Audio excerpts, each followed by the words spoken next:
Ladies and gentlemen, Assalamu alaikum. Please have a seat. Please welcome the Federal Minister for Planning and Development Special Initiative, His Excellency Mr. S.N. Iqbal Chaudhry. May I request you all to please rise for the national anthem.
Thank you. You may please be seated now.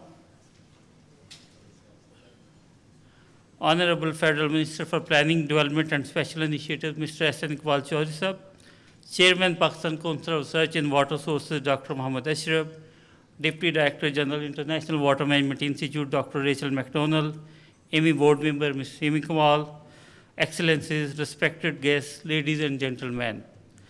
A very warm welcome to all of you to the inaugural session of Pakistan Water Week 2022. My name is Dr. Mohsen Hafiz, Country Representative of International Water Management Institute, Pakistan, and I will be your host for today's ceremony. To formally begin the inaugural session of the International Conference, Pakistan Water Week 2022, I would like to request for the recitation from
Sir, Excellencies, ladies and gentlemen, we are gathered here today to attend the International Conference under Pakistan Water Week 2022. The second event of its kind aims to bring together academia, government officials, NGOs, and policy experts from home and abroad to discuss the water problem Pakistan is facing, especially in the recent climate crisis.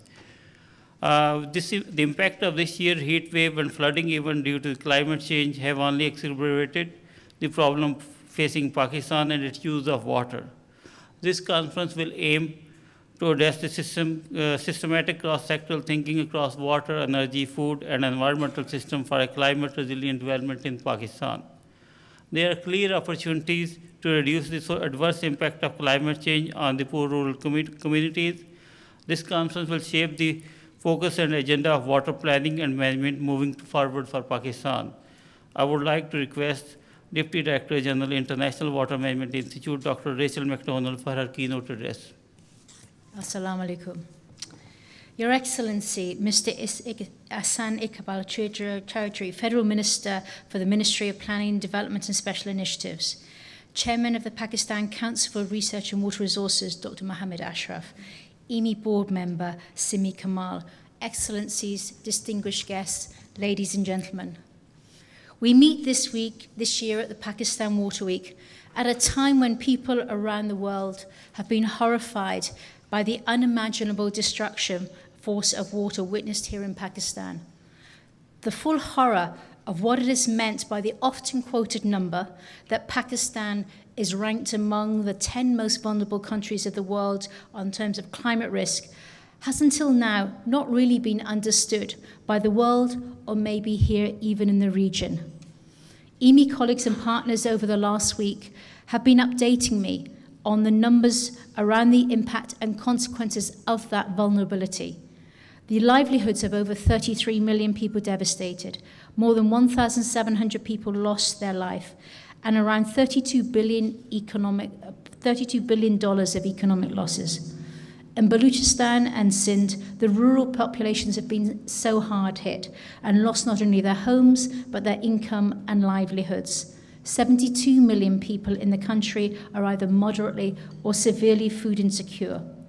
And the newscasts in the last few weeks have been carrying awful pictures and stories of cholera and the impact that dirty water is continuing to have on the populations here in Pakistan. As the UN Secretary General Antonio Guterres said on his visit here last month, "I have seen many humanitarian disasters in the world, but I have never seen climate carnage on this scale. I have simply no words to describe what I have seen today. A flooded area that is 3 times the total area of my own country, of Portugal." He stressed that he'd also seen great heights of human endurance and heroism, from emergency workers to ordinary people helping their neighbours. He went on to say, "It is difficult not to feel deeply moved to hear such detailed descriptions of tragedy. Pakistan needs massive financial support. This is not a matter of generosity, it's a matter of justice." This conference here today comes just 3 weeks before COP27 in Egypt. The tragedies being witnessed around the world, whether it's the floods here in Pakistan, the terrific droughts in the Horn of Africa, demand urgent action now and less dialogue. And we really have to bring that action to tackle both the causes and the impacts of climate change. Here at Pakistan Water Week, the ambitious task for us is to develop bold, innovative, and accelerated climate resilience action by thinking within and beyond the water sector, to bring the nexus, which is the theme of our conference here, to bring that nexus, which is energy, water, food, and environment, into a systems-based assessment analysis of solutions, because there are such strong interconnectedness across them. Pakistan's Vision 2025 explicitly calls for the design of water, food, and energy security policies that address climate change while protecting natural resources. But frameworks and policies for implementation on the ground still need to develop. The water, energy, food ecosystem nexus is thus the fundamental starting point here in Pakistan and the Indus Basin. But developing solutions across silos, because each one of those areas is a developed area of their own thinking. Developing solutions across those silos is devilishly hard at the best of times. But in this climate crisis we are now seeing unfolding around us, the complexity of this challenge are only deepening. The room to maneuver is increasingly limited, as in addition, population growth drives per capita availability of fresh water, water for agriculture, energy, and expanding cities is driving up demands, and pressures on the environmental systems include.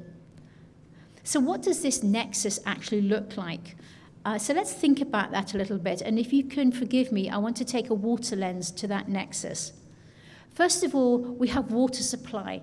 We have the water supply for food, energy, and ecosystems. That water supply comes from natural rainfall, but it also comes from the infrastructure that we have, the sources of water, its management, reservoirs, treated water, wastewater reuse, aquifers, and nature.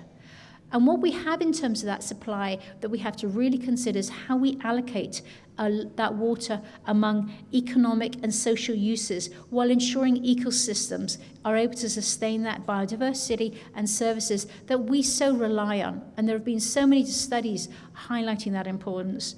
And it's managing that competition against amongst those water sectors, and the inevitable trade-offs and difficult decisions that have to be made is part of the discussions that we will need to have here this week. The second component of that nexus is looking at not only just the water supply, it's the water use, because water is used in both food, energy, and environmental system productions. So we use that water for crop production, for aquatic foods, and for livestock production. And we have a challenge of closing that yield gap. How can we increase the yields whilst reducing the amount of water that's being used in both rain-fed and in irrigated, where we are seeing increasing water shortages?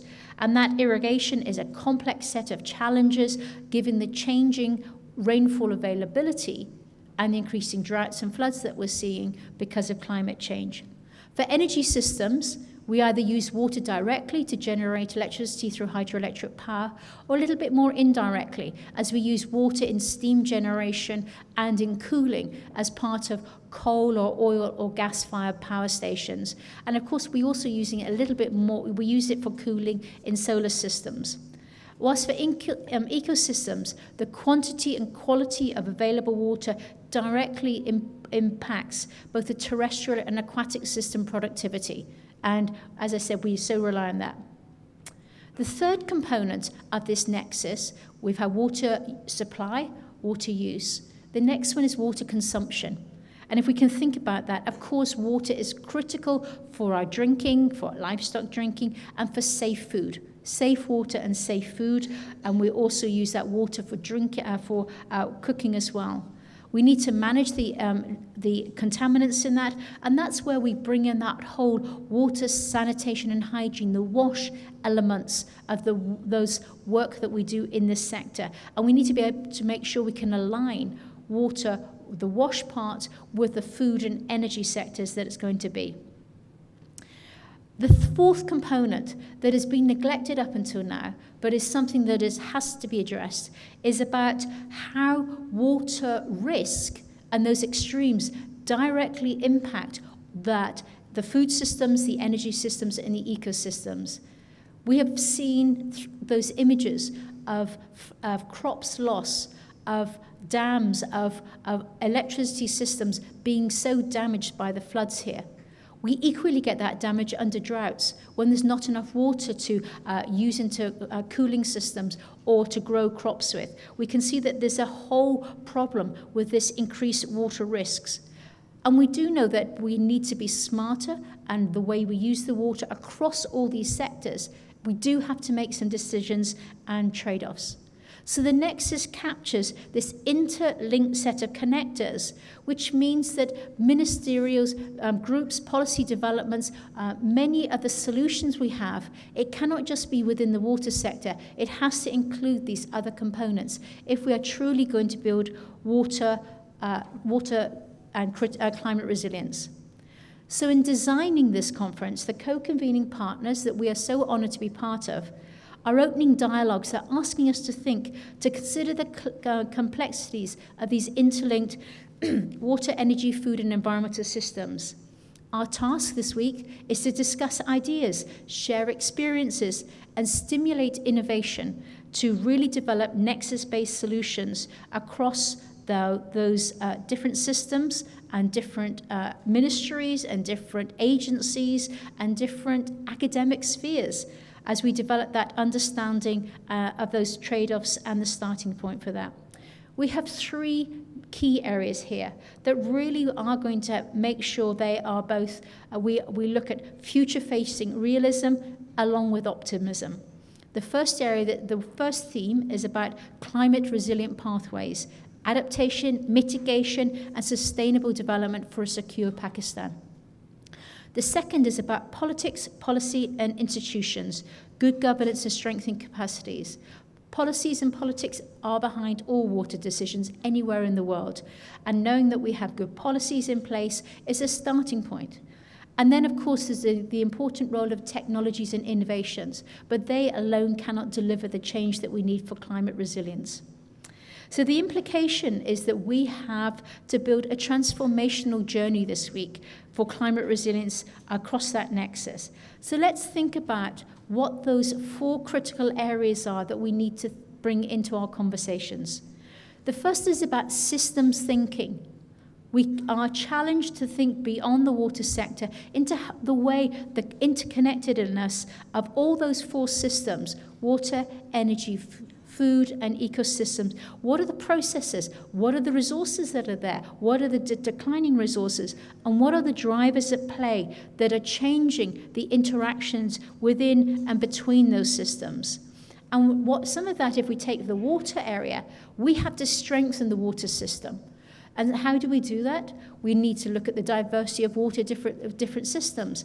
We have options to think beyond conventional water infrastructure. We can think about nature-based solutions. We can think about water storage and filtration and flood control as part of that diversity of our water systems.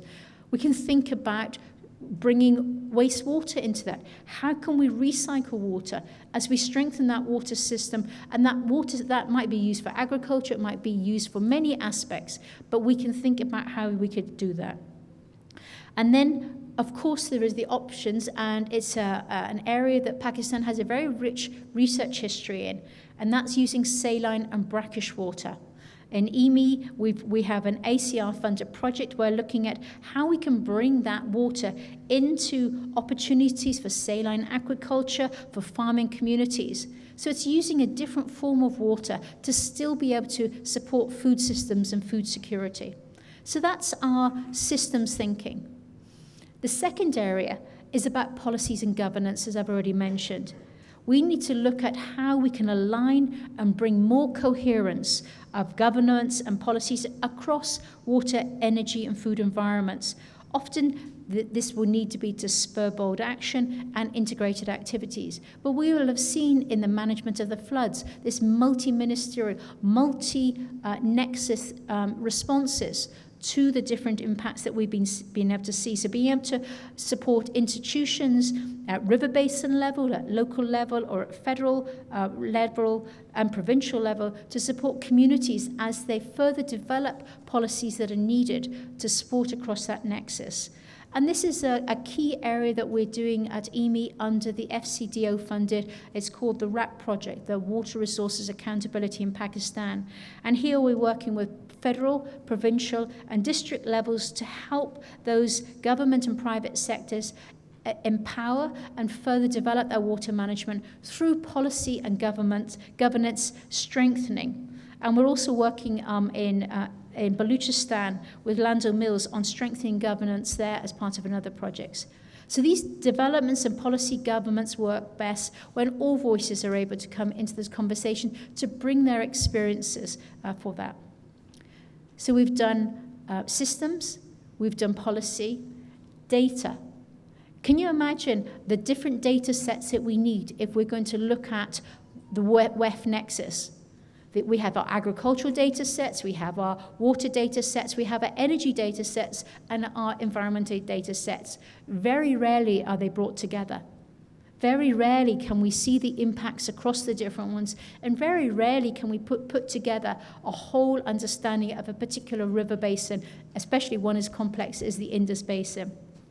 So we know that we need advances in modelling to be able to develop that WEF nexus modelling, to be able to say, well, if we change the energy here, what's the implications on the food production here? What's the changes in the water here? And how will that impact environment here?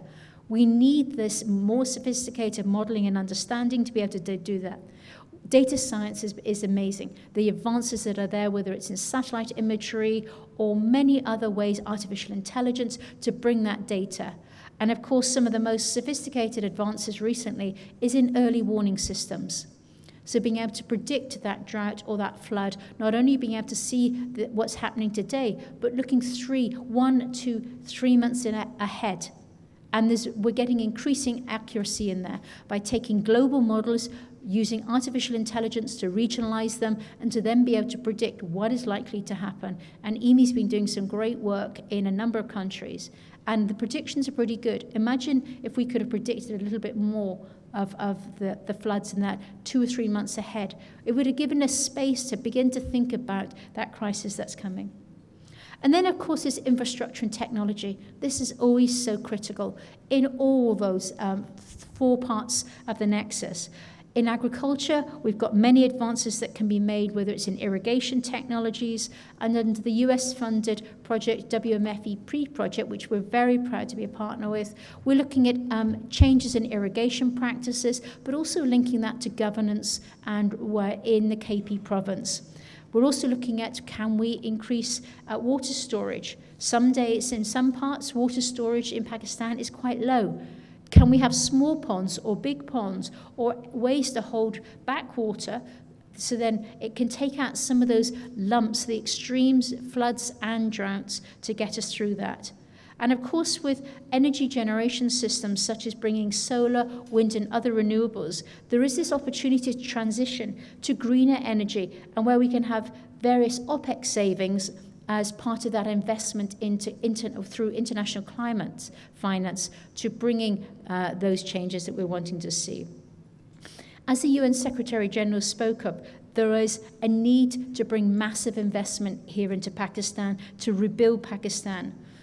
International climate finance, and there are lots of different other ways that we can bring the knowledge, but also that investment and the grants that are needed to position EME there. Your Excellencies, Honourable Minister, distinguished delegates, at the International Water Management Institute, we have been committed to working in the support of the government of Pakistan and provincial governments since 1986. And our commitment to them and to our partners, and it's so good to see so many of our partners here, to advance a science-based agenda. We are a knowledge provider, to be able to support those changes, to bring that science-based agenda for water security in Pakistan and the Indus Basin, and that continues today and going forward. So Pakistan has a 36-year history of supporting improvements of management and enhanced performance in irrigated agriculture, and EWE will continue in supporting that. Perhaps you will permit me to share a little about the NEXUS developments that we are doing here in Pakistan as part of a major project that started in 2022. And with the Indus Basin, this is a global project, but the Indus Basin is one of our most critical basins of studying. So I just want to show to you a little bit of the activities that we're doing on the Nexus to be able to stimulate some of the conversation we're going to have today. Under that project, it's called Nexus Gains, and the co-lead, Dr. Claudia Ringler, is here, and we're delighted that she's able to be part of our discussions.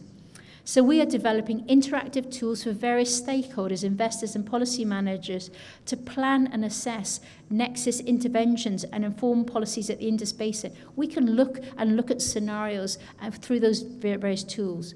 We're developing an environmental flow assessment tool for the entire Indus Basin so we can begin to understand the impact on the aquatic ecosystems in this important river. We're looking at ways of boosting water productivity at multiple scales in southern Punjab, using various methods ranging from data tools and information through to research and innovation and quantification of the trade-offs and synergies across sectors.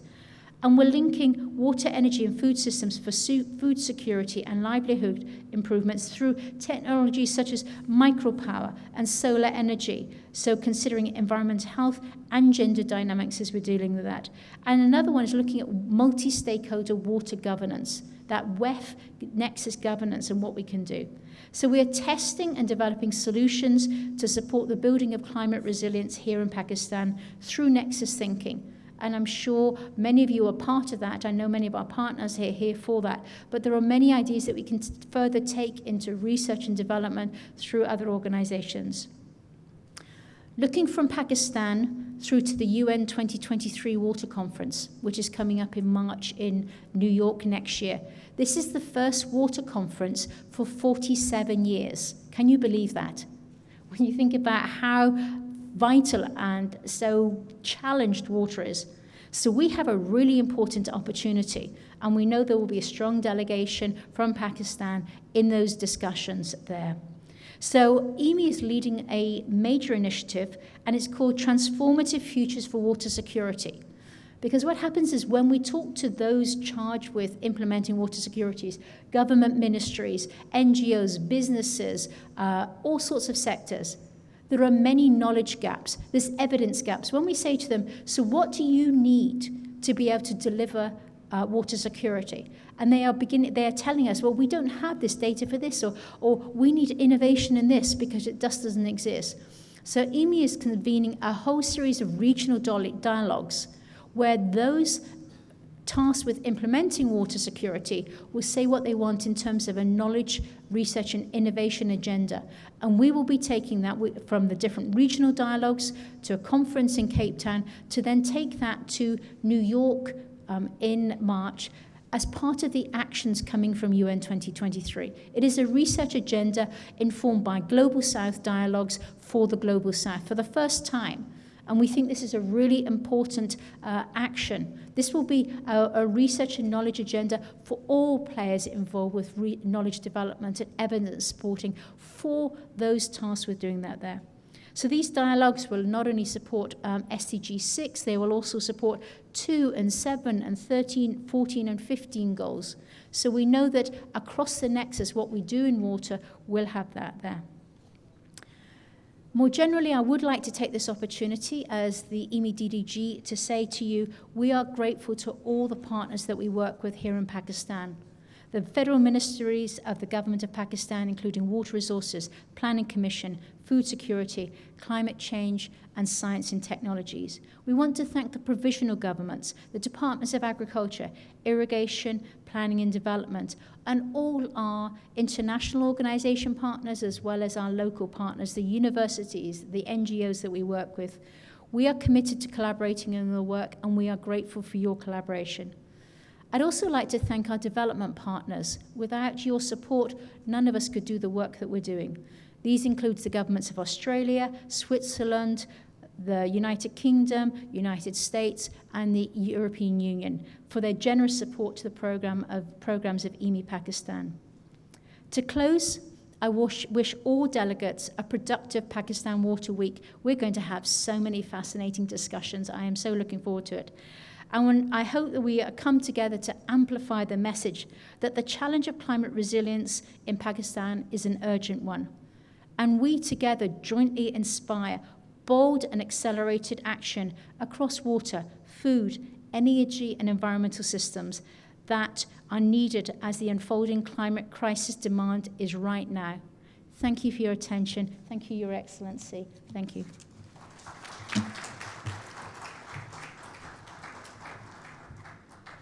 Thank you very much, Dr. Rachel. Now I would request to Simi Kamal, EMI board member, for her remarks. His Excellency, Ahsan Iqbal Sahib, my colleagues on the dais, ladies and gentlemen, Aadab Arz hai and good morning. Water, energy, and food nexus has evolved with another big E at the end on ecosystems. And that's really important for us to understand because ecosystems, right there on the ground, is where the action happens. That is where we see the change, and that is where we need to really concentrate. We have broadened the scope of what is known as the water sector in Pakistan and globally, because once we look at the rapid change that climate is wreaking on us and on everyone else, we are reeling with floods, and so many other things are happening all over the globe. Horn of Africa is already in drought, going towards famine, and there are other parts of Africa which are having different kinds of issues. In Europe, there are heat waves, there are forest fires. We name it, and it's happening. Well, it's happening really fast.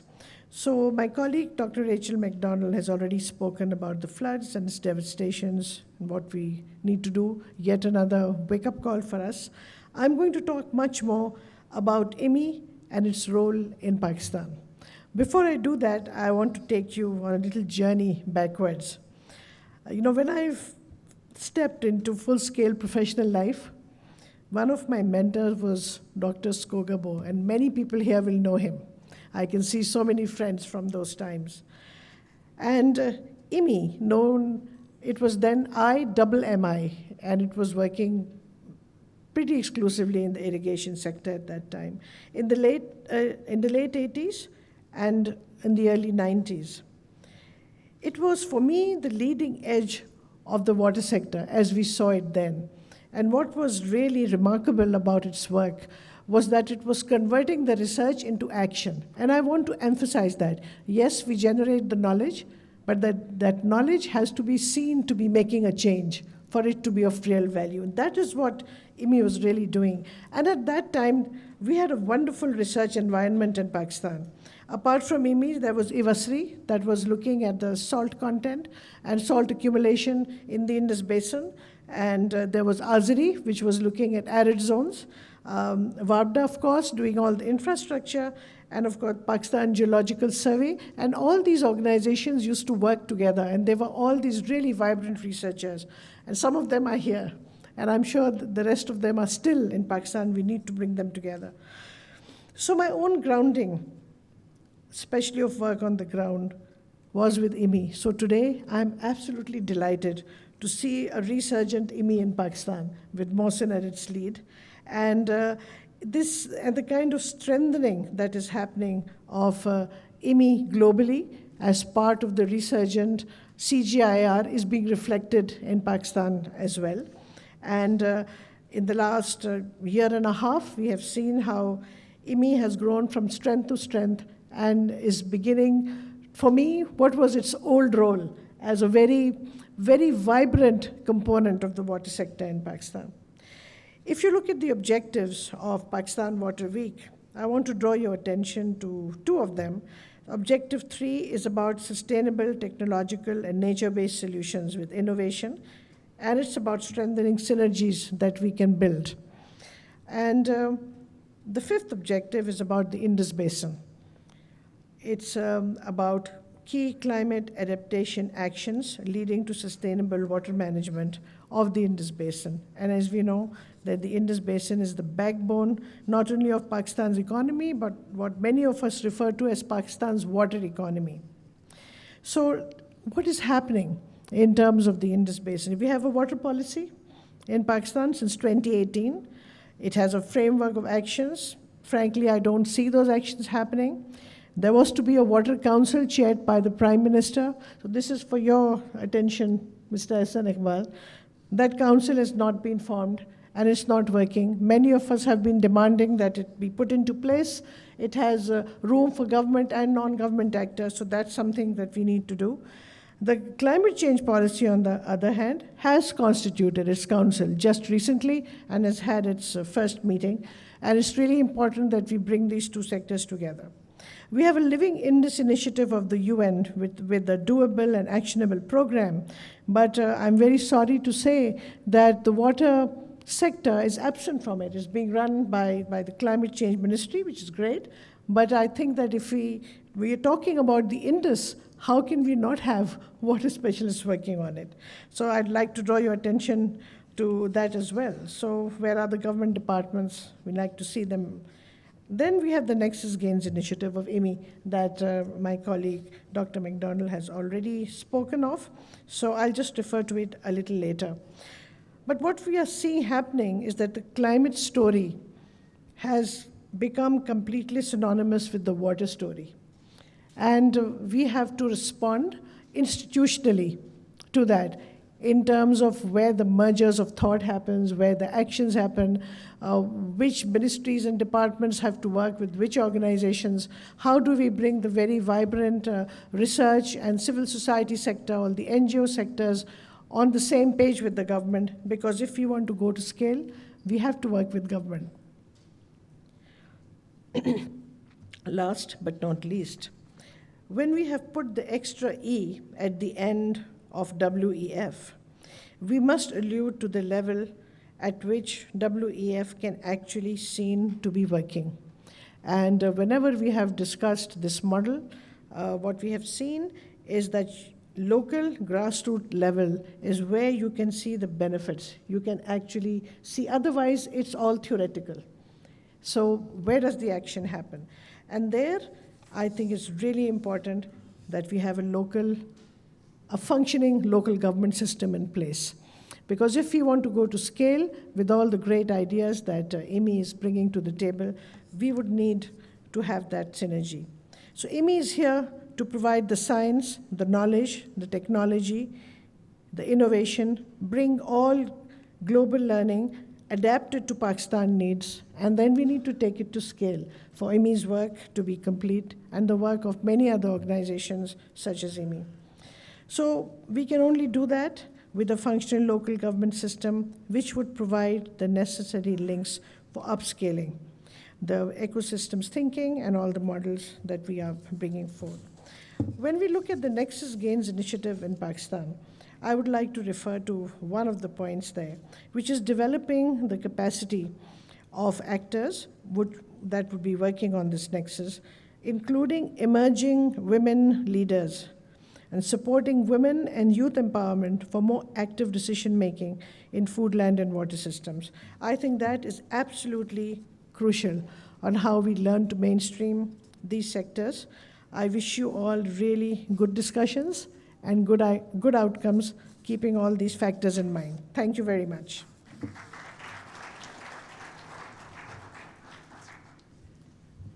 Thanks, Amy, for giving an insight. As you will be already aware that Pakistan in 2000 became a water stressed country, and by 2030, Pakistan is predicted to be declared water scarce. Now I would like to request the Federal Minister for Planning, Development and Special Initiative, His Excellency Professor Hassan Iqbal Chaudhry, for a chief guest speech. Bismillahirrahmanirrahim. Dr. Rachel McDonnell, Deputy Director General, International Water Management Institute. IWMI Board Member Ms. Simi Kamal. Dr. Mohsen Hafiz, Country Representative, IWMI Pakistan. International and national water and climate experts, development partners, distinguished guests, ladies and gentlemen.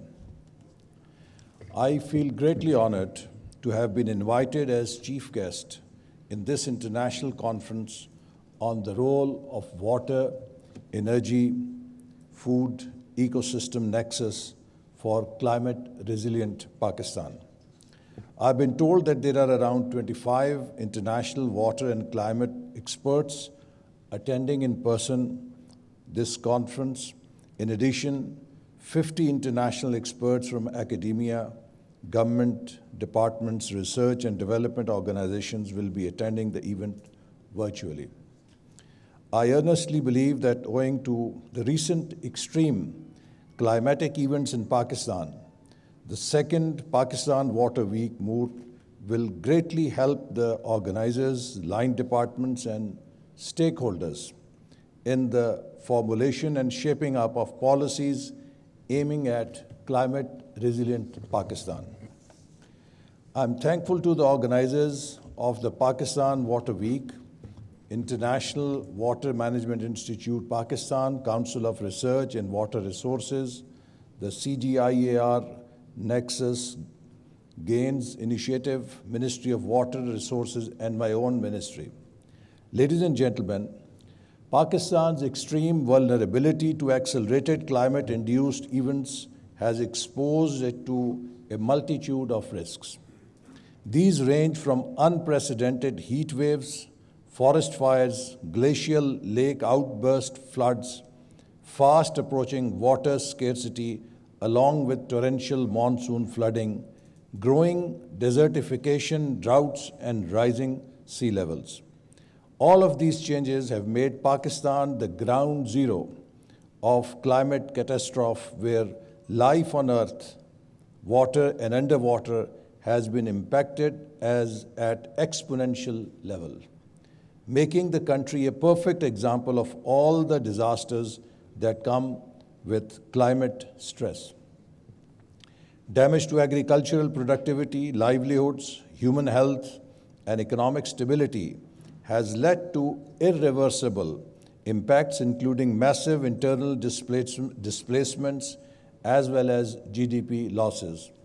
It is estimated that the recent climate disaster has cost over $32 billion.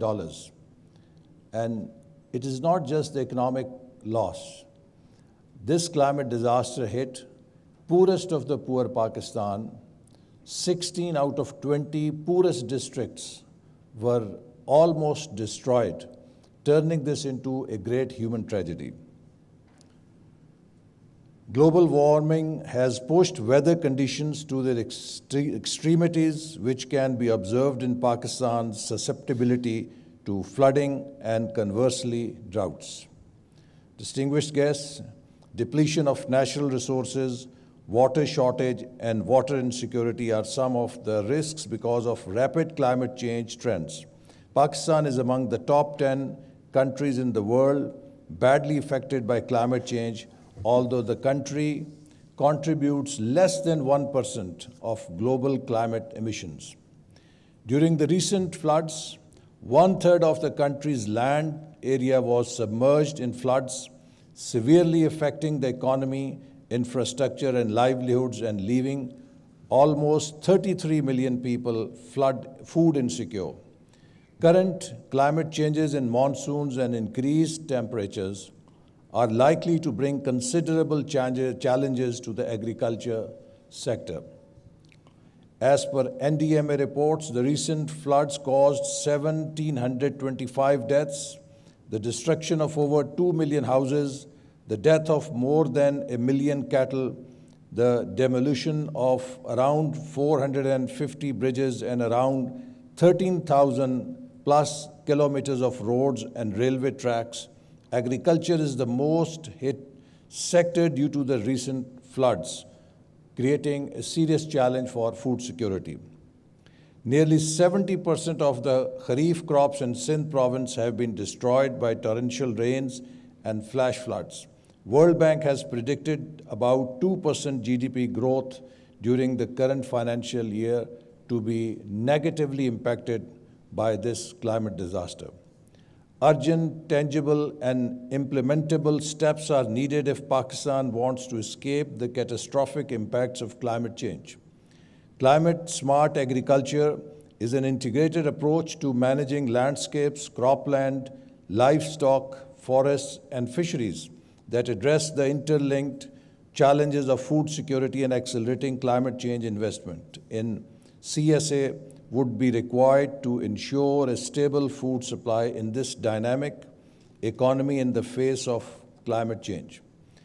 Ladies and gentlemen, as you are well aware, that Pakistan possesses one of the world's largest contiguous irrigation systems, the Indus Basin Irrigation System.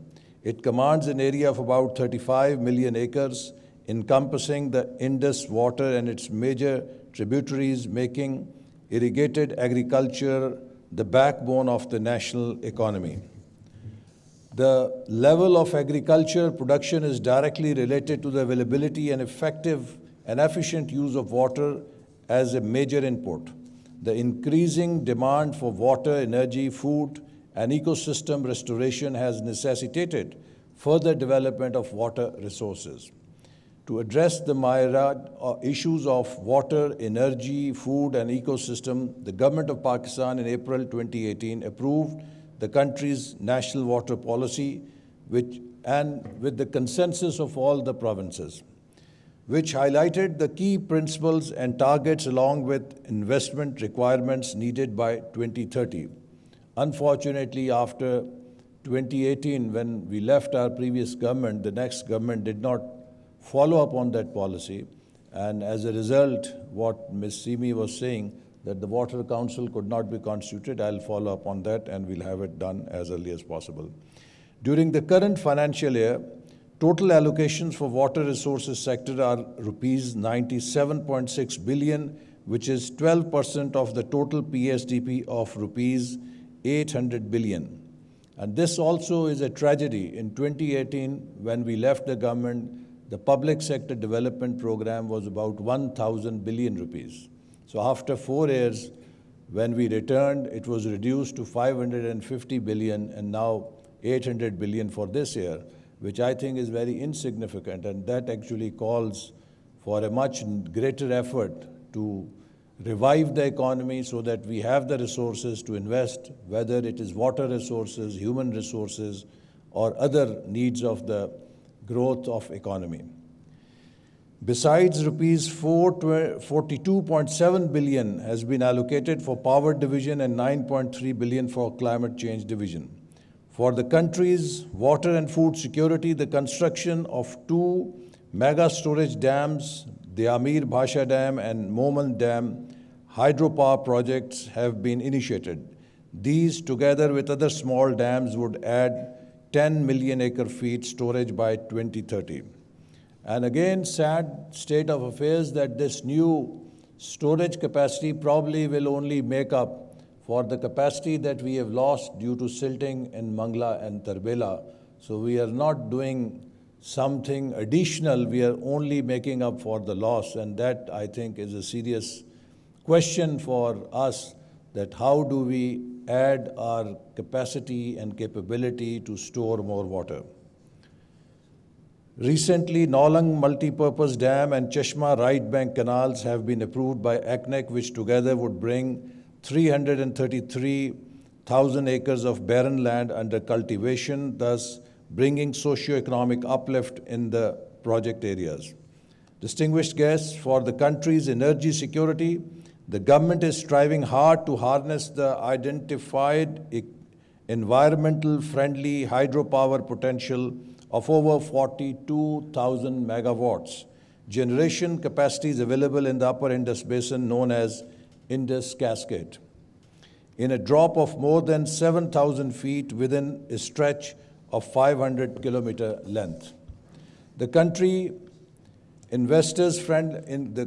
is promoting investor-friendly policies to offer a conducive environment for potential investors to invest in the environment-friendly hydropower projects under BOT and BOOT basis. Construction of 720 megawatt Karot hydropower project and 887 megawatt Suki Kanari hydropower project are the recent examples.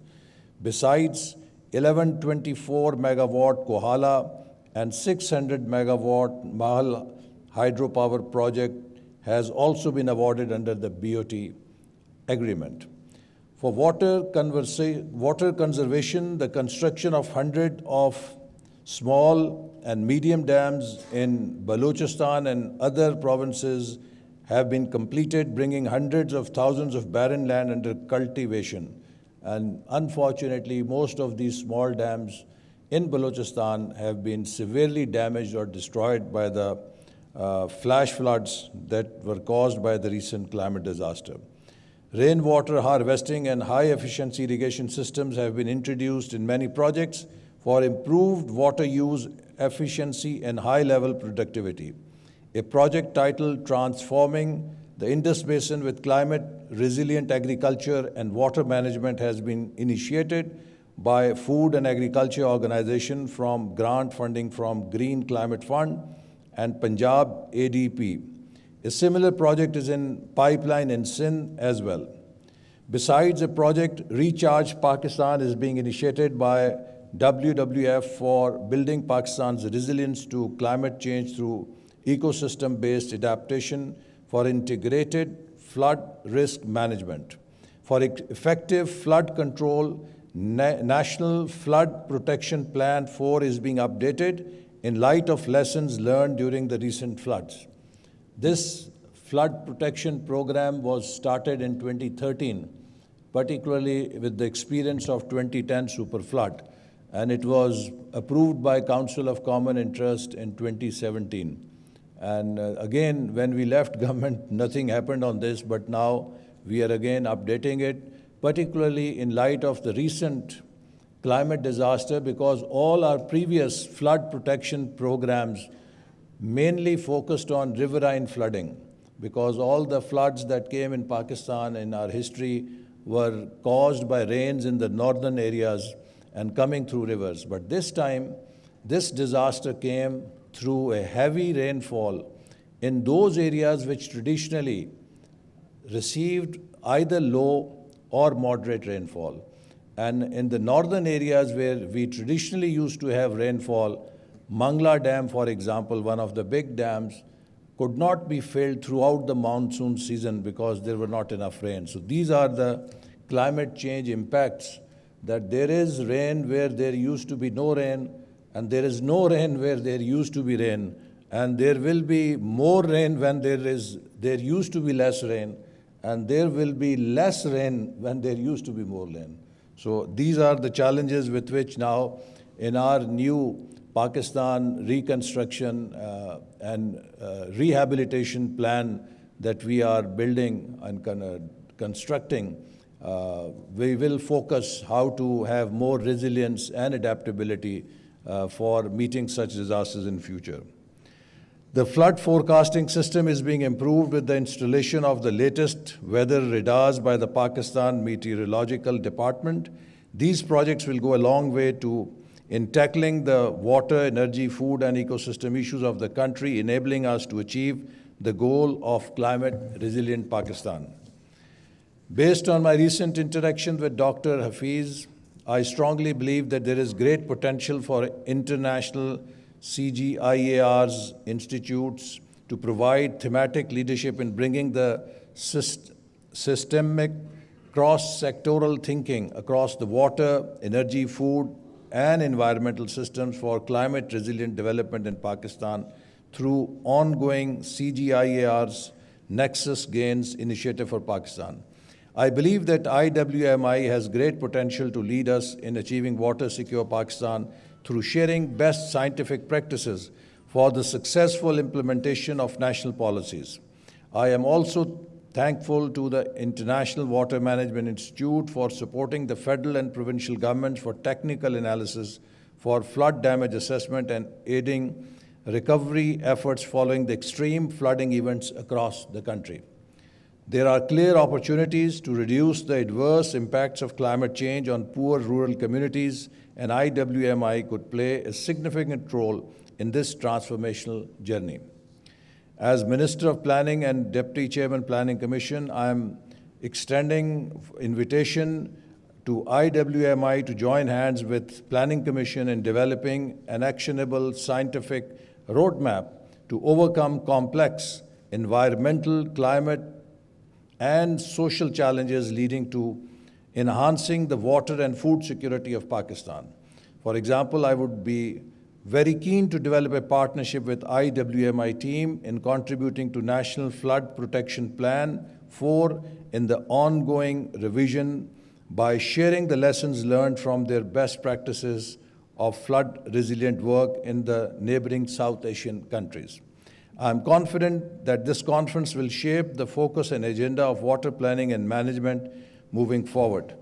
Ladies and gentlemen, finally, I hope that in the wake of the imminent water crisis and prevailing climate change impacts, this international conference will lead to devise a workable, inclusive, and comprehensive guidance for developing sustainable land and water solutions in the Indus Basin.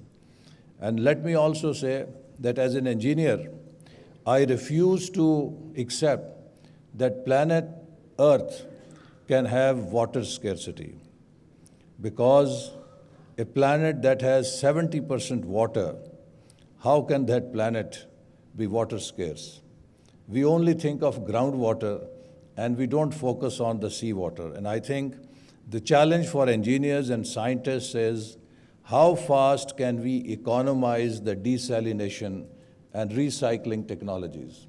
That is what will bring the breakthrough for mankind.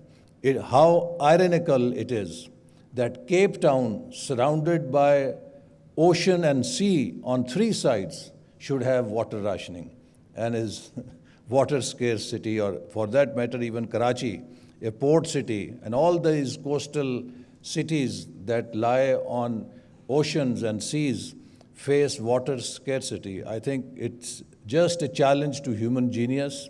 We have almost cracked half the code of the power with solar energy, which is very cheap, and the remaining half code of how we have a breakthrough in processing or in the membrane technology will just make it. So I think that is the solution for humanity, and all the water resources and the research centers should really form task forces to accelerate breakthrough in this area. And once it happens, we will again be comfortable with water and not complaining of water scarcity on planet Earth.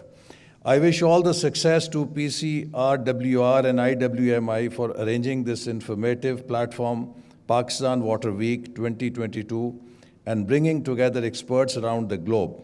I thank you all and wish you the best for fruitful discussions and successful Pakistan Water Week 2022. Thank you very much.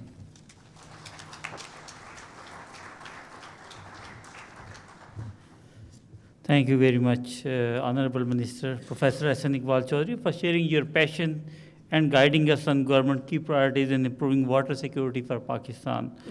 I thank you all for joining and gracing us today for the inaugural session of Pakistan Water Week 2022 with your presence and becoming a part of the team for a well-prepared and dedicated response through a joint effort in the water sector across Pakistan. Now we will have a 15-minute tea break starting, and then we'll be starting a plenary session where you will be hearing from the key development partners working in water, agriculture, and climate sector across Pakistan. Thank you very much.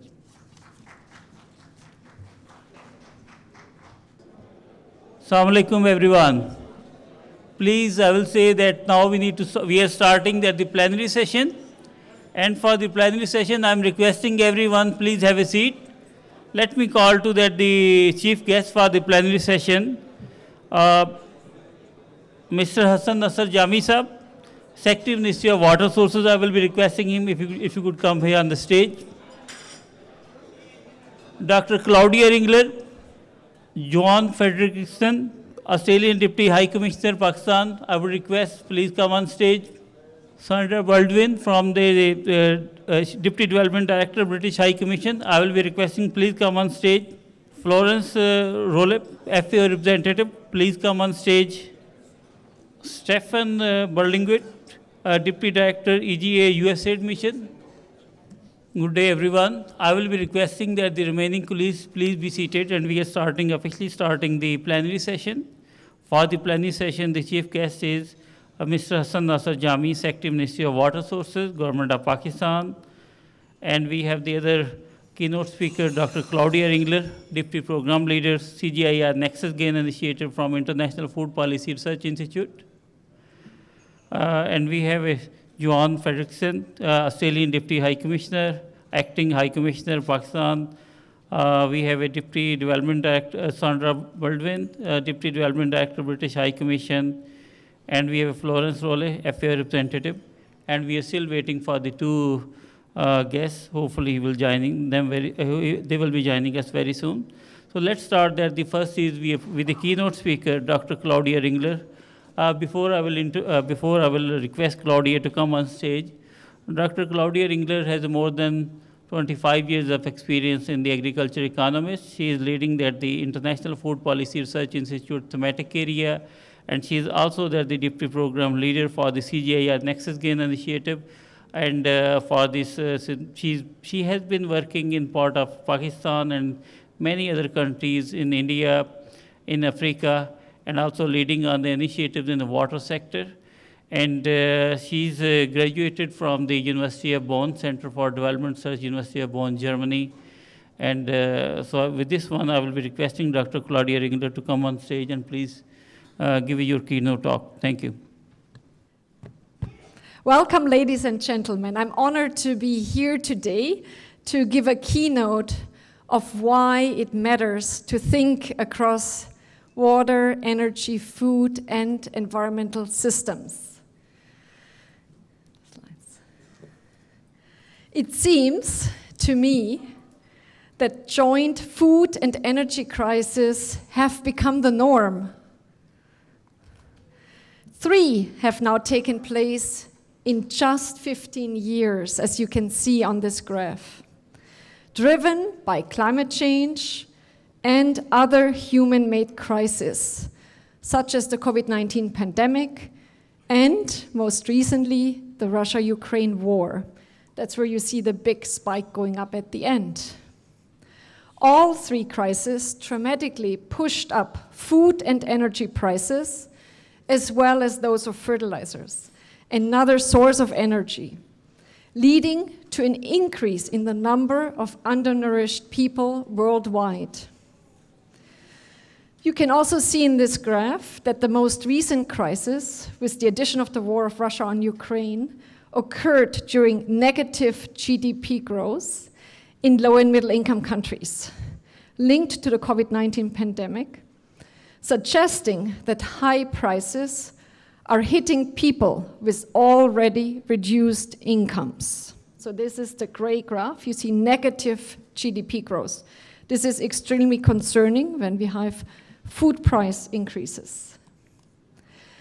As a result of these continuous interlocking and overlapping crises, the number of hungry people has now been on the rise for close to a decade worldwide.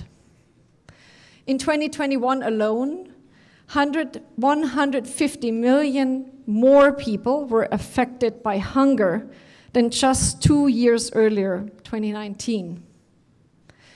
And it is entirely unclear if or when the global community will come together to implement interventions to turn this around. I think this conference is an opportunity for Pakistan. COP27 in Egypt is an opportunity for the world, but it's not clear if anyone will take decisive action. I do believe that Pakistan will take decisive action. We have heard, I think, a lot of important statements this morning. I expect we'll hear some more today. Do we still have a crisis? When the first grain ship left the harbor of Ukraine on August 1, some thought the food price crisis was over. But this is not the case. Food inflation levels have increased in the last few months as compared to earlier this year. You can also see here in this map that food price levels in July-August 2022 compared to food price levels in July-August 2021 were more than 30% higher in Pakistan. Pakistan is thus one of the countries that falls under the highest food price inflation category. And I don't expect this to get better because of the floods and various other issues. And even so, food prices overall have come down compared to earlier this year. They do remain above the pre-COVID-19 levels. There are also new export bans. A key one is the September 9 ban by India of broken rice exports and the 20% export tax on several rice varieties linked to drought, heat stress, and in some parts of the country, floods. This one is very important for the globe. It's very important for Pakistan because India is the #1 rice exporter. And as we all know, Pakistan's rice production was severely affected by both heat stress earlier this year and then the floods. Also, the war obviously has not ended. There are many other wars raging, but the one in Ukraine seems to not end, unclear when it will. So we do expect more adverse food impacts. So they're very well possible. Even so, right now, some of the pressure has decreased from that part of the world.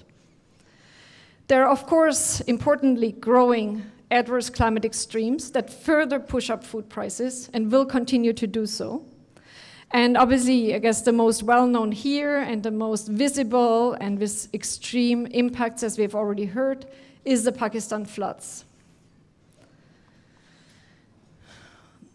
But if you specifically, as we're interested in water for food security, water security, energy security, we also have to look into the fertilizer price crisis. Continued high fuel and fertilizer prices dampen agricultural productivity and production with consequences that will only become visible in 6 months to a year. So right now we don't see those negative impacts yet. While most discussions on agriculture impacts have focused on fertilizer, and correctly so, because everyone, every farmer, if they can get their hands on fertilizer, affordable fertilizer, they would like to do so. We also should not forget that many countries rely on groundwater irrigations and therefore have to deal with high diesel and petrol prices as well. And these high diesel prices not only affect food production and food security, but also household water access and therefore domestic water security. All countries experience climate change and climate variability, and many experience climate extreme events. And some of these events are more extreme than ever before. And of course, Pakistan is one of the countries experiencing some of the most extreme extremes. Following on the heels of the extreme heat wave of May, famously the city of Islamabad hit 51 degrees Celsius on May 14, the country experienced a one-of-its-kind flood disaster. The heat wave and ensuing floods were two systemic, interlinked extreme events, with the hotter air early in the year holding more moisture, and together with melting glaciers foreshadowing the floods. So this was known it was coming. So it was no surprise it was going to come, just I guess the size and severity of the impact was not fully clear.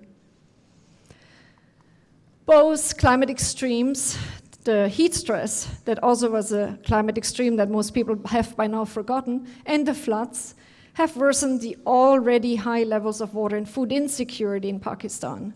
We've already heard that 72 million people in the country are either moderately or severely food insecure, and 4 out of 5 people in Pakistan cannot afford what it takes to purchase and consume a healthy diet. We're not even talking about a sustainable healthy diet, just a healthy diet. Both water and food insecurity are exacerbated by the lack of reliable clean energy access. Fewer than 2/3 of the rural population are connected to the grid in Pakistan. Outages still last, up to 18 hours a day. So we really have to do something about this. All of these crises, water insecurity, food insecurity, energy insecurity, ecosystem degradation, are hitting a country whose nutrition indicators have been, for all intent and purposes, unacceptable. This slide summarizes a couple of indicators. Unfortunately, there's really no up-to-date indicators available. A key one that I'm always looking at is the status of children. Poorly nourished children have lower health and well-being, lower intellectual capabilities, and lower livelihood earning capacities. While this slide shows data for 2018, by 2020, which is the latest number we have, which is before COVID and many other crises, the share of children stunted, that is children that are too short, they're shorter than they should be for their age, has declined slightly to 36.7%, but once we will get new numbers coming in, I do not expect a downward trend to hold. The heat stress earlier this year is directly linked to poorer nutritional status of children, while the floods are directly linked to further poor outcomes for children via drowning, diarrhea, measles, and other diseases due to lack of vaccination programs, lack of other health services, lack of schooling, lack of earning capabilities of parents leading to early marriages, removal from schools, low birth weight in young and undernourished mothers, and so another generation whose livelihoods and well-being are below what they should be. In comes the CGR NEXUS Gains initiative. Unfortunately, it is not a silver bullet for these interlocking crises, but it can help. The recent food, fuel, water, climate, energy price crisis demonstrate that food and energy systems are closely interlinked and that these systems in turn are affected by the continued degradation of the environment and water resources. Addressing and ultimately preventing such crises is a complex challenge. The NEXUS Gains initiative, which operates in South Asia's Indus and Ganges basins, Central Asia's Aral Sea basin, East Africa's Nile basin, and 2 basins in Southern Africa, has 5 work streams that are shown here and have been earlier mentioned by Rachel. All of these areas are trying to intervene in different components of these overlapping crises without losing sight of the other components. The first area is co-development and scaling of NEXUS innovations using foresight methodologies and trade-off analysis with a focus on the systems lengths. There's work already ongoing on improved environmental flow assessment, as well as the assessment of biodiversity threats and solutions. And we are also looking at the economy-wide benefits of some of these interventions, as we've heard, new dams coming online, alternative, more holistic storage assessments, etc. We do need better water productivity across scales. We have heard that with desal water, we might be able to overcome the water crisis, but there's always economics behind everything. So I don't see desal to provide water beyond Karachi in the near future. But we are happy to look into that, into the economics of desal, into the environmental impacts, into the solar requirements, solar energy requirements to get it going. But we also need to look at using groundwater more effectively as storage during floods, and at other alternative flood storage systems, floodplains, etc. We've heard that building more dams is one contribution, but certainly not enough. Certainly not enough to address future floods and current floods. We also need to energize food and water systems. The energy crisis here has been going on for decades. It doesn't need to be like that. Solar systems have a very large role to play in Pakistan's future and can help to decouple food production, at least from the groundwater extraction side, food prices from energy price crisis. So when the next fuel crisis comes, at least with solar, we should be able to extract water. We've heard a lot being said by Dr. Simi Kamal about the importance of governance. I heard about the coalition on water that needs to be formed as soon as possible, bringing in stakeholders from across sectors. I just full-heartedly support that, and we are trying to support governance work in NEXUS gains. And finally, as Dr. Kamal has also said, we do need to provide capacity, provide leadership opportunities for women across water, energy, food, environment systems. We know that women can help broker solutions. They have unique responsibilities in the water sector, unique responsibilities for food security. They are hampered by not being able to access clean energy sources. So let's better understand what they need to ensure that children and families improve nutrition and water security. After my last slide, after the first 3 years of the initiative, we hope to achieve some of the following outcomes. We hope that we have a series of stakeholders, and I know we have academia here, we have government agencies.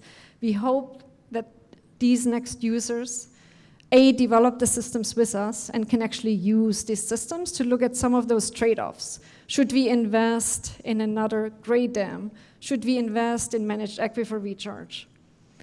We also want to develop a water storage diagnostic tool, and I think there'll be a presentation later this week on that.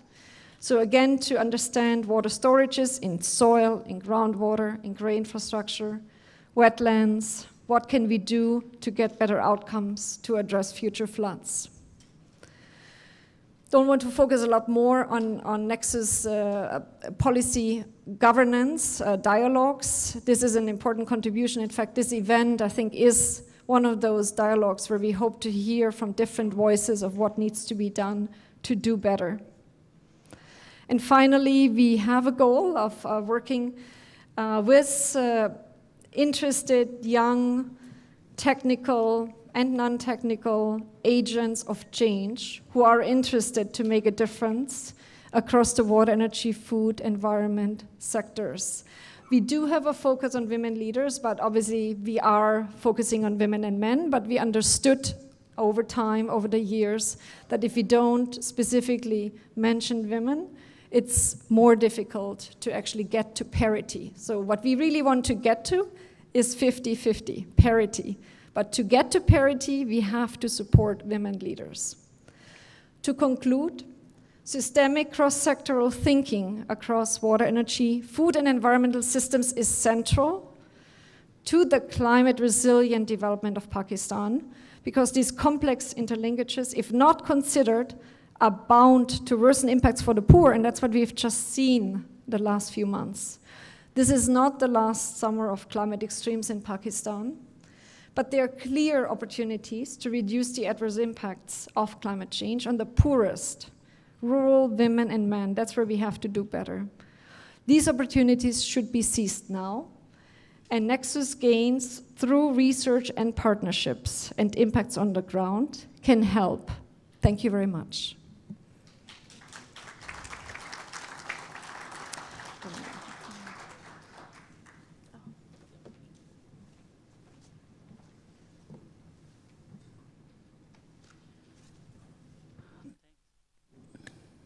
Thanks, Dr. Claudia, for sharing the insight on the Pakistan issues relevant to that, nutrition and food security, and then the malnutrition, especially for the young kids.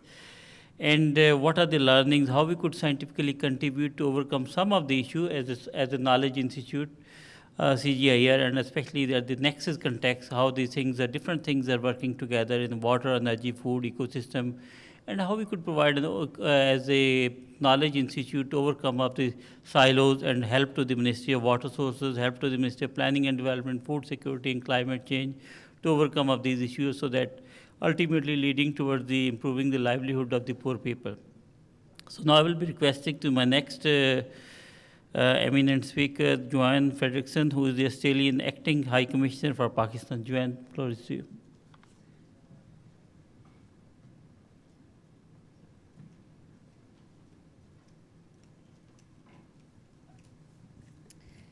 Thank you very much for the introduction, and distinguished guests, and to the water stewards in the room. It gives me great pleasure to give a keynote address at this plenary session on this conference of the role of water and energy food ecosystem nexus for a climate resilient Pakistan.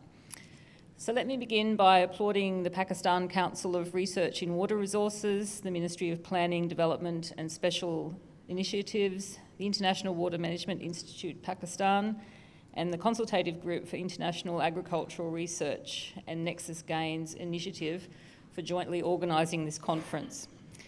It is a significant event bringing together more than 20 national and international experts and other stakeholders for Pakistan Water Week in 2022.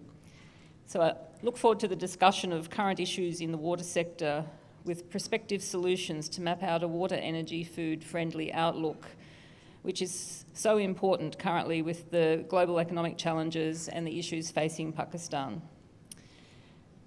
A truly sustainable world will require collaboration and coordination, ensuring efficiency of this water, energy, food nexus.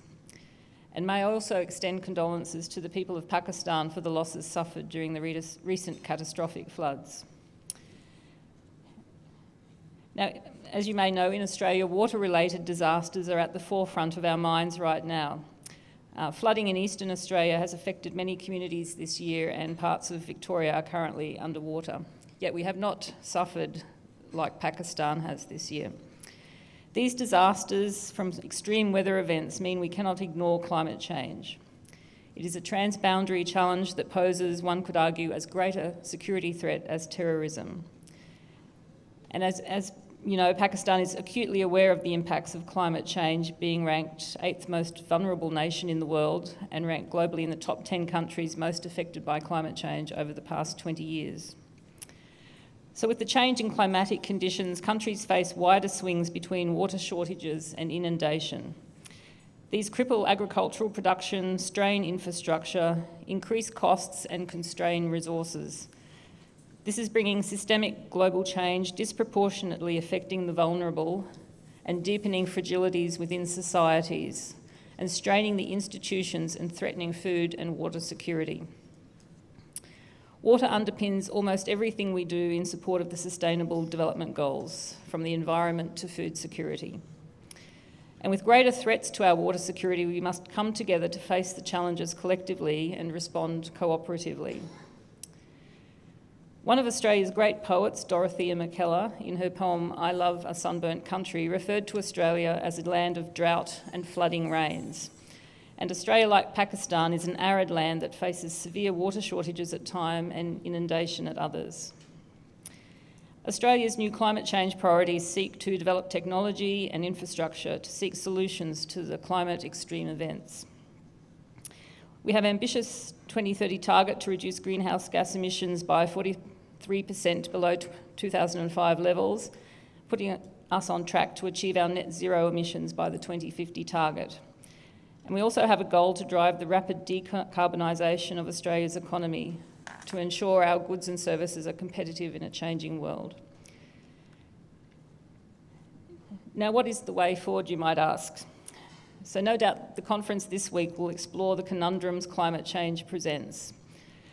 Regard should be given to high-level scenario planning that considers the impacts of water, energy, food nexus on future operations, the economic implications and the growing demands such as drinking water as opposed to agricultural water.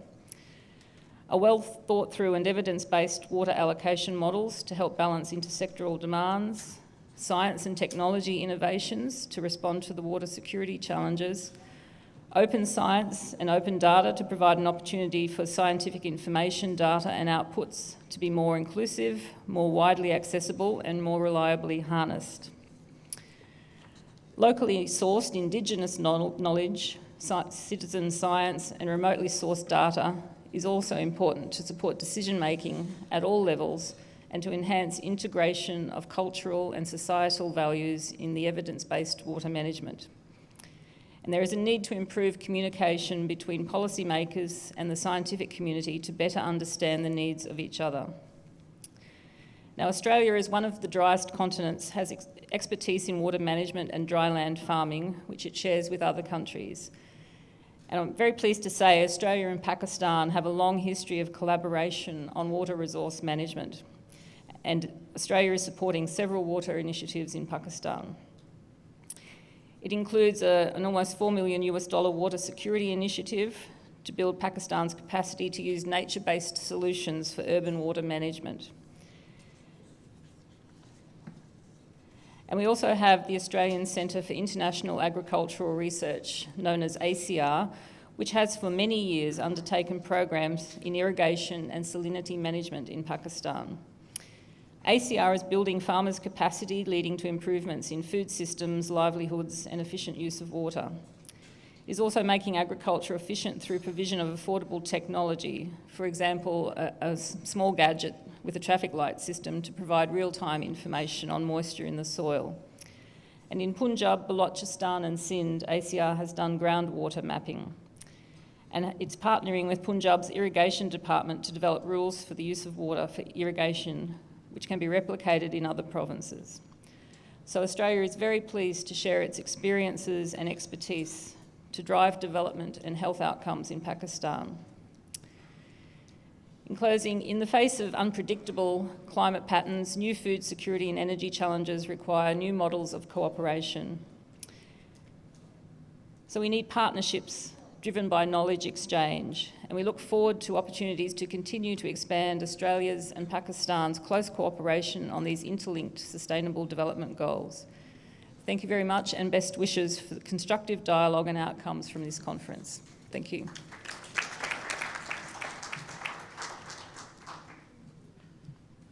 Thank you, Joanne, for sharing the Australian experience. I've worked in Australia more than 1.5 decades, and one thing I will say that there's a lot of opportunities to pick up the system level thinking from Australia, because when we are talking about the Murray-Darling Basin, the evolution to overcome the flood and drought was based on evidence-based information, the knowledge that helped us about sustainable yield assessment on the groundwater, surface water, and when any new investment decisions are based, those are based on the science and everything. And looking around the system level thinking, how the system will be playing a role for various sectors to meet their competing needs and everything. In part of the Indus Basin, I think, I will say Secretary Sab is here, there is a need for some kind of the higher level authority looking around the Indus Basin as a system on that one and saying how we could overcome some of the issues and how the science could play a role.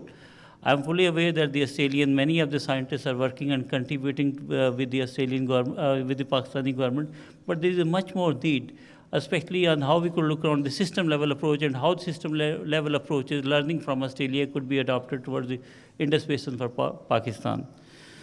Thanks, Yuan. Now I will be requesting to Julian Harness, who is the UN Resident Coordinator for Pakistan, sharing his views. Thanks, Julian.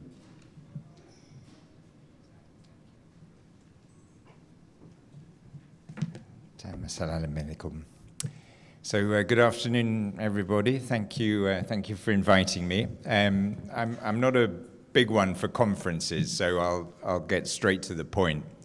The floods are our last warning.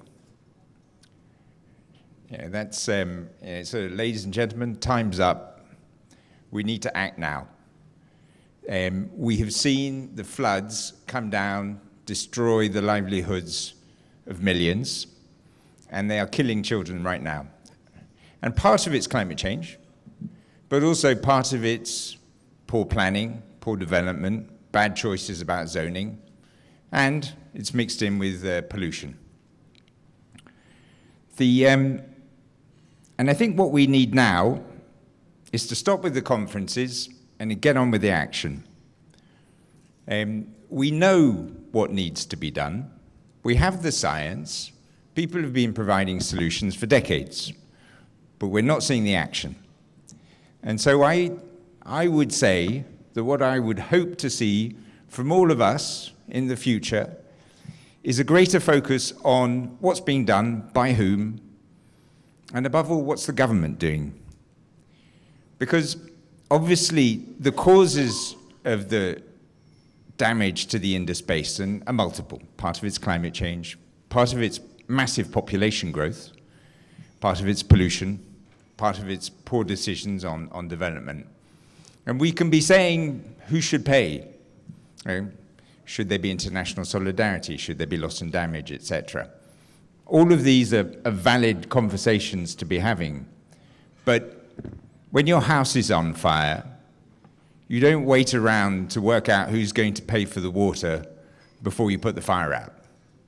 And I think our house is on fire, the Indus Basin is under threat, and on it, Pakistan's existence depends. We need to put that fire out now. And who is best placed to do that? Well, it's the government.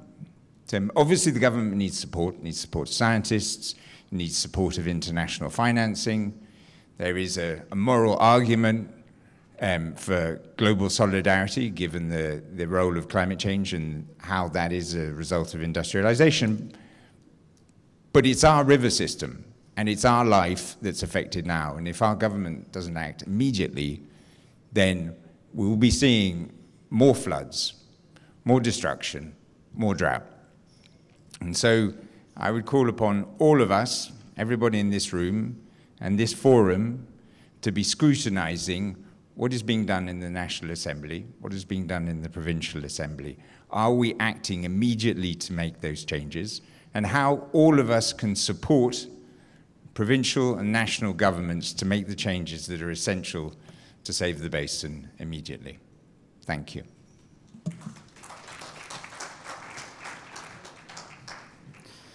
Thanks, Julian, for really highlighting on the actionable things on the ground and how we could support on, the scientific community and international community could support the governments on actionable things on the ground and everything.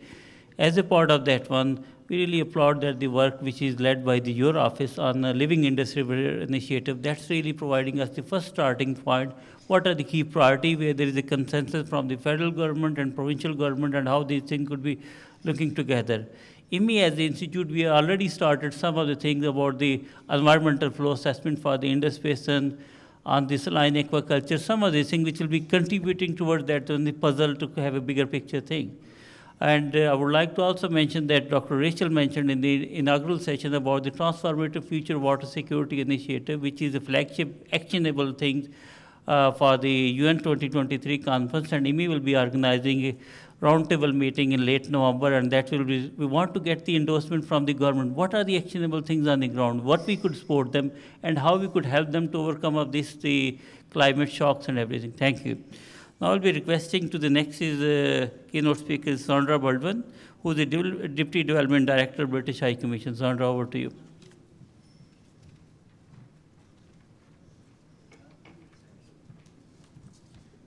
Thank you very much. So, distinguished delegates, ladies and gentlemen, it's a great pleasure to be here today on behalf of FCDO and the British High Commission. And I'd really like to take the opportunity to thank the International Water Management Institute and other partners for bringing us together on Pakistan's Water Week, bringing together entrepreneurs, innovators, and experts from around the world for our common objective to develop some ideas and solutions for the many water-related challenges we have in Pakistan today. So water, it's a basic need, it's a basic right, but it is a vulnerable resource, and it's at the center of the depredations of climate change, and of course, it's at the center of the current crisis in Pakistan. Our efforts on access, infrastructure, systems, and governance are fundamental to ensuring that we support better reconstruction, greater protection, and stronger resilience for the future. And given this crisis, we have a great opportunity now to work together on critical issues for more resilient infrastructure, equitable water access, and good governance, and on coordination so that all of our efforts together can make a more consolidated and positive impact for the future and for the future of Pakistan's poor people. So the recent floods demonstrates that Pakistan does remain extremely vulnerable to climate and climate catastrophe and will require technology, innovation, and finance to help cope with these extreme weather events in the future. Now, I've been asked to say a little bit about the UK government's work with the government of Pakistan and partners. But I'd first like to endorse the UN Resident Coordinator's call for action, and I believe that's what we're all here for. Thank you, Julian, for raising that to all of us. First, as part of the floods response, the UK has been part of a consolidated, direct and urgent assistance to affected communities in Sindh, Baluchistan, and KPK. Reaching hundreds of thousands of poor communities in these areas with commodities for shelter, medical care, hygiene, and sanitation. This has all been part of the UN and national consolidated appeals and under the direction of the National Floods Response Center and the NDMA. But I'd like to move on, if I may, to talk about one particular program within our broader climate objectives that FCDO is working on together with other stakeholders, and that's around climate finance, clean energy, and adaptation and resilience. Specifically, the Water Resources Accountability Program, or WRAP, which is focusing on climate resilient solutions for improving water governance. It aims to strengthen the capacities of government and private sector institutions to manage water resources at the federal, provincial, and district levels and improve climate resilience. And in parallel, the nature-based solutions component will help communities to adapt to climate change. So in collaboration with national water institutes, the program will support reforms at federal level, including water accounting, water resources assessment, early drought warning and crop insurance systems, and data as a service, while the reforms at the provincial level, and that's starting in Punjab, will include the development of a water allocation and groundwater management information system, water accounting and productivity assessments, and irrigation demand management. That's through the WRAP program in collaboration with the International Water Management Institute. And in the aftermath of the catastrophic flooding, IMWI assisted the government of Punjab with the development of flood inundation maps to provide scientific and technical support to the PDMA, and I think we'll hear a little bit more about that through the week. And in addition, to assess agricultural losses and food shortages resulting from the floods, WRAP has also provided rapid assessment of crops at district level and is further working on remote sensing in other flood-affected areas. The program lays a strong foundation on knowledge generation and dissemination of key findings through multiple forums, capacity development of key partners, and advocacy for scaling up technical interventions. And I just want to mention, it's been mentioned before already today, but gender inclusion remains a key feature of RAP and other FCDO programs to align with our strategies on inclusion and social safeguarding. It is an essential role for women in water management and climate change adaptation. So with that, those short remarks, I'd just like to commend IWMI and partners for organizing the conference, and I sincerely hope that the outcome of Pakistan Water Week will contribute towards greater climate sustainability and water security in Pakistan. And thank you very much for the invitation.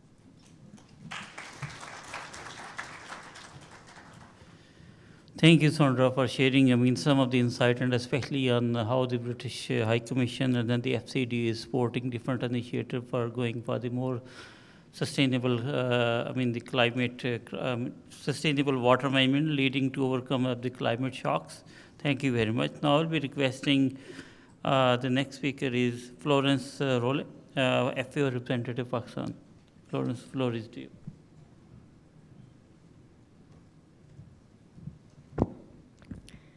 Assalamu alaikum and good afternoon, everybody. Let me first thank IMI for inviting us today. FAO was a partner last year for the first conference. We are a partner today, and we hope to continue to be a partner in the future, of course. Today, the theme of the conference is water, energy, food, ecosystem, in a climate change context. What does it mean? To us, it means managing complexity for sustainability. Why complexity? Complexity because the challenges that the world is facing today are complex.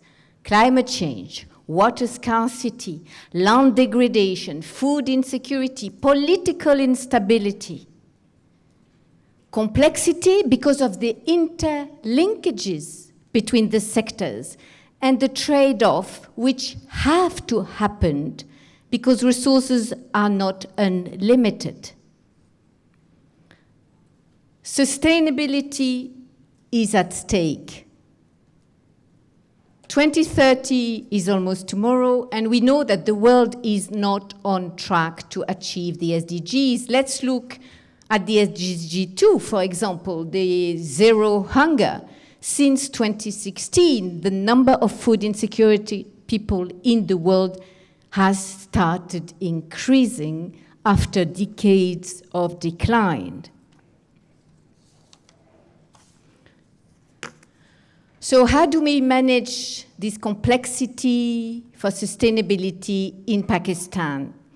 FAO in Pakistan is mainly working on water and the food nexus and has not incorporated yet the energy part.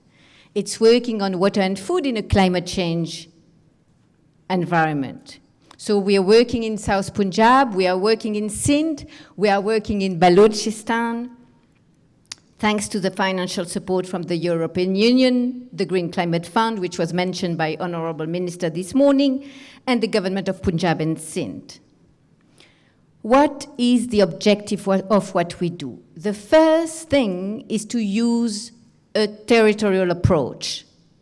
The second one is to generate understanding of what comes in this territory, what comes out, and as a result, what decisions should be taken by the farmers in terms of agricultural practices, in terms of crops, etc.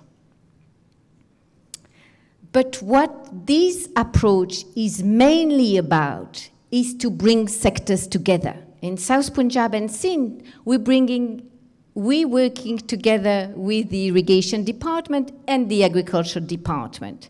In Balochistan, we're starting to work with the irrigation department, who is here, with the livestock department, the agriculture department, and the forestry department. I'm asking you, is it easy? The response is no. So The nexus, if we add, this third component that the nexus we are looking at today, energy, it adds even an additional level of complexity. So FAO has been working on this nexus, but in North African countries. Most probably why? Because most of these countries are already water scarce. And there are many tools, to look at this nexus, and we've been working with that one with the Stockholm Environmental Institute. But what do they help us to do is to assess the amount of energy required to provide 1 cubic meter of water safe for human consumption from different sources. It helps to assess the impact of energy prices on the food production. It helps to bring a baseline, and with this baseline, to together model scenarios and evaluate the trade-off among these scenarios. But more importantly, again, these tools help to bring together sectors and agree on data that you are putting in, on assumptions that you are taking, and on scenarios that you want to build and to assess. Let me give you the example of Morocco. Morocco is a country which abstracts groundwater in an unsustainable manner. A country which is investing enormously in renewable energy, and a country which is investing in new water sources. The water technologies that the minister was referring at the end of the introductory of the opening remarks. Desalinization, treated wastewater reuse. What happened with this nexus approach? Moroccans realized that desalinization investment would have very limited impact on groundwater table level in Souss-Massa, one of the regions which we were looking at.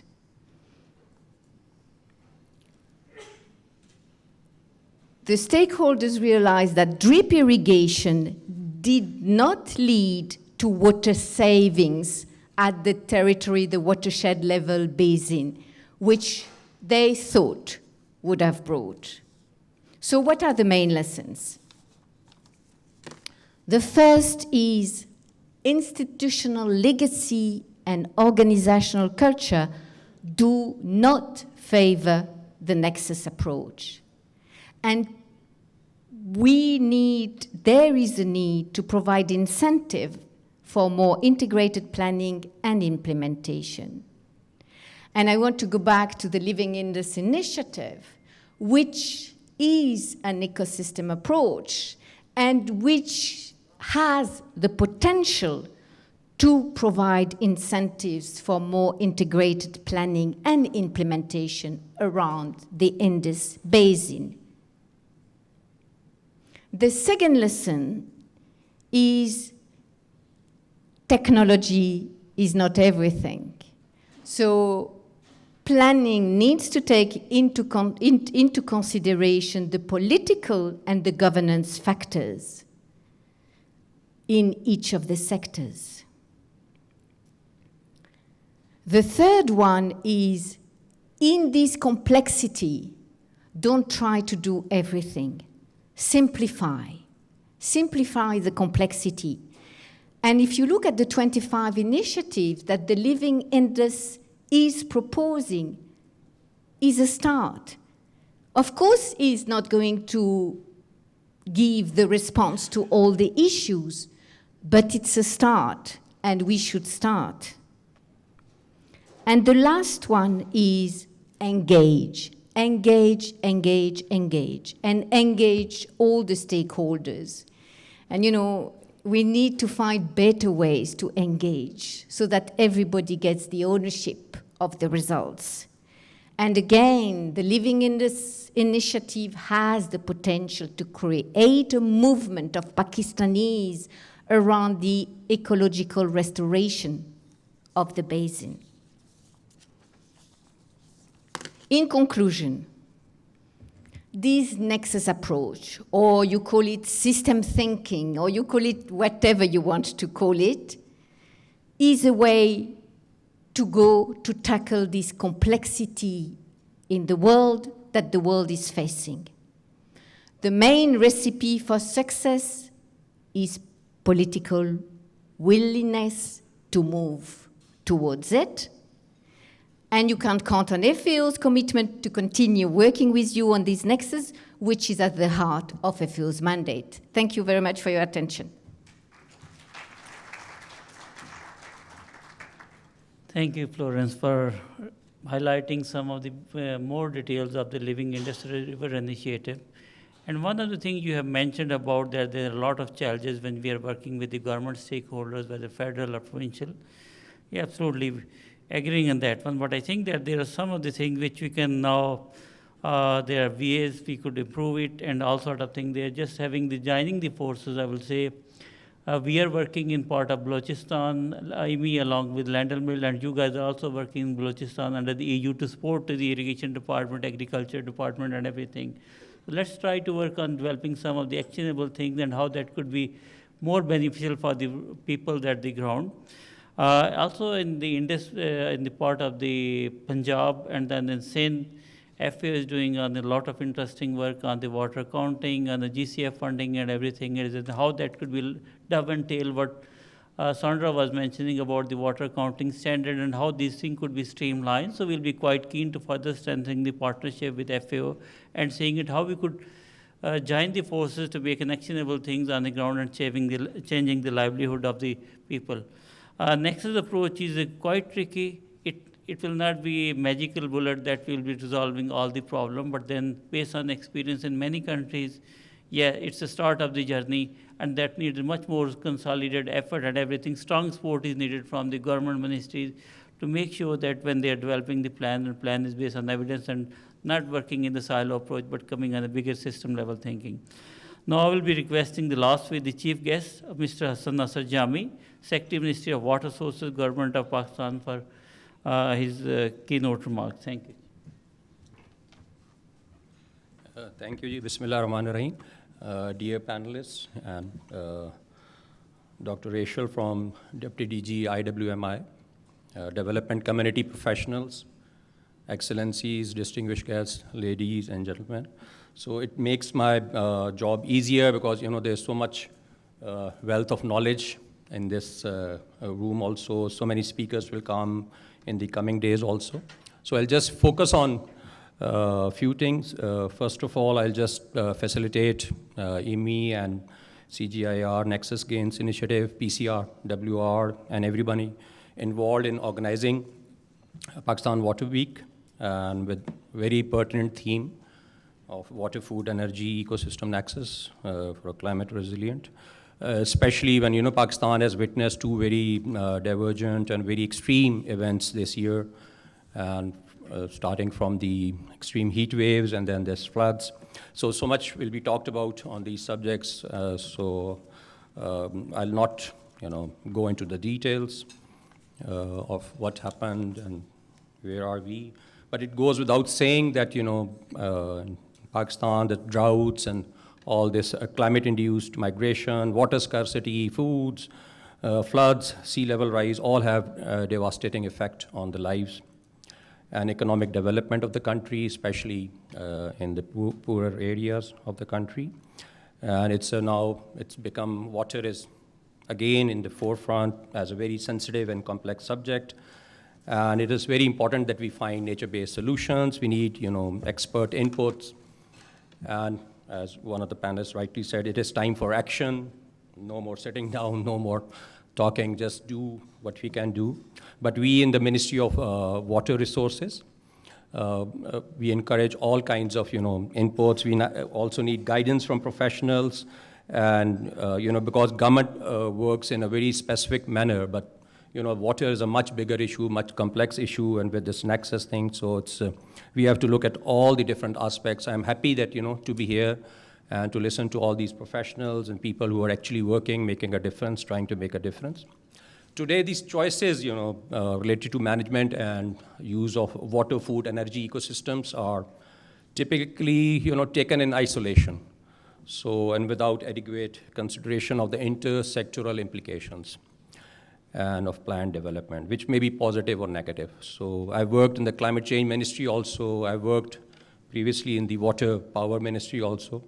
So these things are, we worked on the national water policy when it was being finalized in 2016-17, also on the flood protection plan 4 in 2015-16-17. Both these, documents were approved back in 2018. But now the challenge is, how to implement these, where we stand, what actually happened in the last 4 or 5 years, why we could not, implement these, very well-made documents. So it's very important to collaborate, sit together, and create something, create a synergy between different competing, sectors, and be it the climate change ministry, food security ministry, water ministry, planning ministry, energy ministry, you name it. So everything is interlinked, and how to dovetail everything into our different systems and to make them more permanent and solution-based approach. So I had a long speech made, but I've just deleted everything because I cannot teach the people who are here. I'm here to learn, and hopefully in the days to come, I'll be always available. My doors are always open, and I'll really love to listen to everyone who is willing to come. And through this forum, I'll request all these esteemed professionals, our partners from the different development agencies, different governments who are represented here, to deliberate on immediate practical solutions, what to do, how to go about this. We have got the documents, we have got so many papers written on water issues of Pakistan. And a few days back, I was with the Minister of Water, and he showed me a book which was written in 1923 on the Sakhar Barrage. It's by a very eminent professional, and it said it's the lifeline, the life and death for Sindh, it said. So after 100 years, where are we? I think we are at the same stage. I don't know how much we have progressed, but somebody, we need some professionals who were thinking about those things when they were developing this idea of Sakhar Barrage. And he has written so much on the ecosystems, about the ecology of that area. So it's a brilliant book. The minister informed me that he found this one copy. It's an original copy. It's signed by the author also. I've forgotten the name of the author, and he is having reprints made of that book, so that, he said he's just lying there for the last 100 years at the Sakhar Barrage.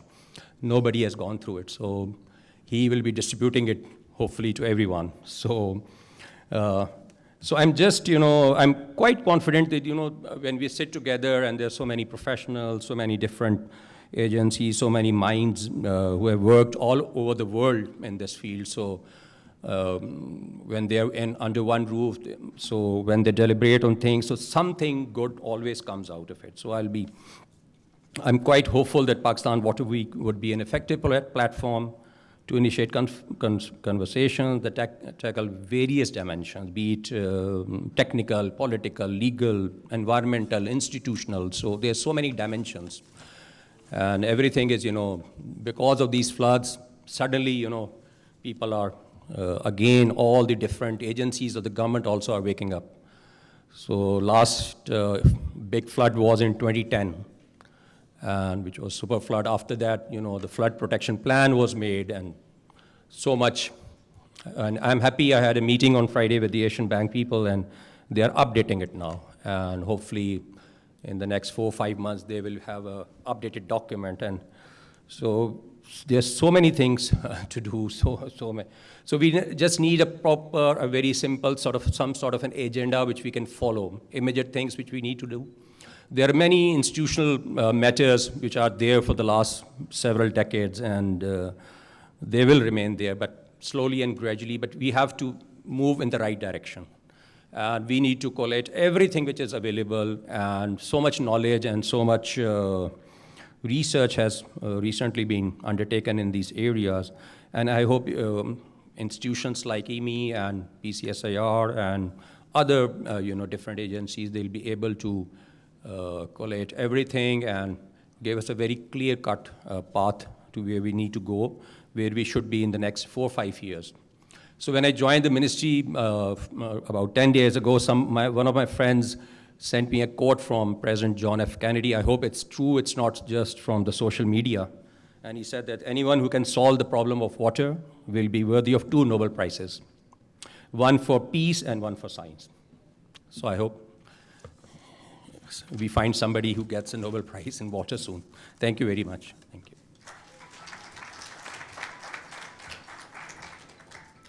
Thank you very much, Hassan Nasser Jamisa, for sharing that one, your insight and especially your openness to develop a simple, actionable agenda that could be implemented. And thank you for coming today. And with this one, I will be saying thank you, everyone. We will have to go for the lunch break, and after lunch around 2 o'clock, there are the different sessions, thematic sessions, and we'll go into the 3 thematic areas. And then the first thematic area is climate resilient pathways adaptation, mitigation and sustainable development for a secure Pakistan. There are the 2 sessions on that one today.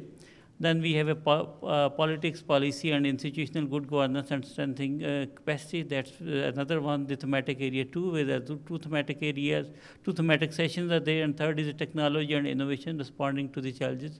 And those details have been given in the conference program, agenda and everything, and we look forward to see you after having a lunch and prayer break to come and join in those sessions. Thank you.